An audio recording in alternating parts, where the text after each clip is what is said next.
Faut que j'arrête d'essayer de me coiffer, c'est une catastrophe. Bah ça me fatigue déjà, et en plus de ça, il n'y a aucune valeur ajoutée. On sait pas pourquoi j'ai fait celle-là. Ah, il y a une tempête, j'aime pas les tempêtes. Et en même temps, c'est une météo tout à fait à propos pour vous parler du livre d'aujourd'hui. Franck Tilliès, gente damoiseaux et damoiselles, et son « Il était deux fois ». Non, on n'est pas sur un conte pour enfants, donc Franck Tilliès, littérature jeunesse...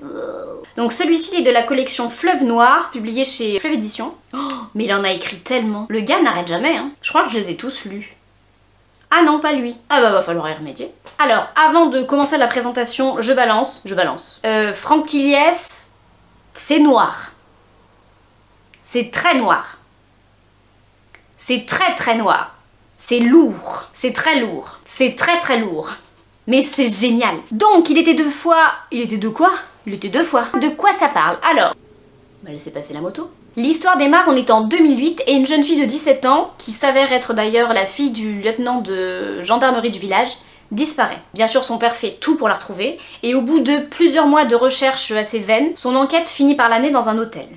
Ok? Vous suivez? Il s'endort. Jusque-là, rien d'anormal. Et il se réveille le lendemain matin, complètement désorienté, et apprend qu'on est en 2020 et que sa fille a disparu depuis 12 ans. Ah! L'aviez pas vu venir, celle-là!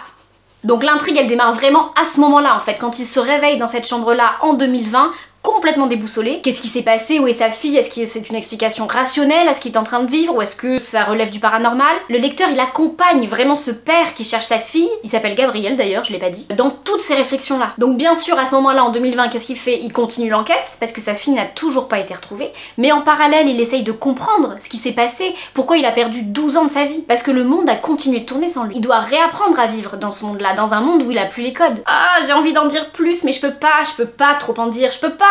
Non, n'insistez pas! Après, une somme d'argent conséquente peut me faire changer d'avis. Je t'envoie mon RIB en MP.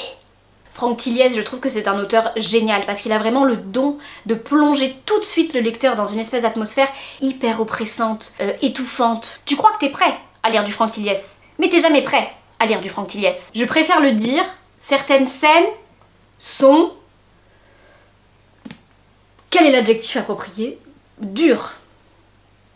De toute façon, si vous connaissez le style de Franck Tilliès, vous le savez sûrement. Ce sont toujours des enquêtes policières dans lesquelles les scènes type découverte de corps, meurtre, sont toujours décrites avec beaucoup de détails, sont très travaillées, très précises. Le lisez pas juste après avoir mangé, c'est mon conseil. Mais c'est vraiment le maître en matière de tension, de thriller, d'angoisse, de mystère, et il le prouve une fois encore avec ce roman. En fait, elle est impossible à lâcher cette lecture. C'est-à-dire que tu rentres dans une espèce de frénésie de « il faut que je tourne les pages, il faut que je continue ». Non, elle est captivante cette histoire.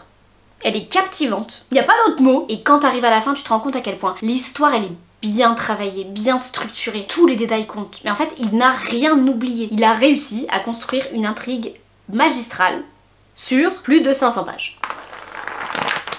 Et franchement, respect. Hein. Ah, mais j'ai mal au bras, il est super lourd. Donc, il était d'une... Il pleut de ouf. Ah mais il pleut, ça race. Oh, j'aime pas la tempête. Donc il était une fois... Pas du tout, c'est pas du tout il était une fois. Il était deux fois, je vous le conseille, si vous aimez les thrillers noirs, si vous aimez ces atmosphères oppressantes, si vous mangez des rats vivants et que vous sacrifiez de jeunes vierges les soirs de pleine lune. Il est pour vous. Ah oui, et puis il y a une surprise à la fin. Non, je vous dis pas. Non, je vous dis pas. Non. RIB en MP si vous voulez que je vous dise. Ah, tu m'as fait peur. Oui, mais ne surgis pas comme ça dans les couloirs. Mais je suis en train de parler d'un livre qui fout les jetons et fait... Je vais aller regarder un petit Disney, moi, hein.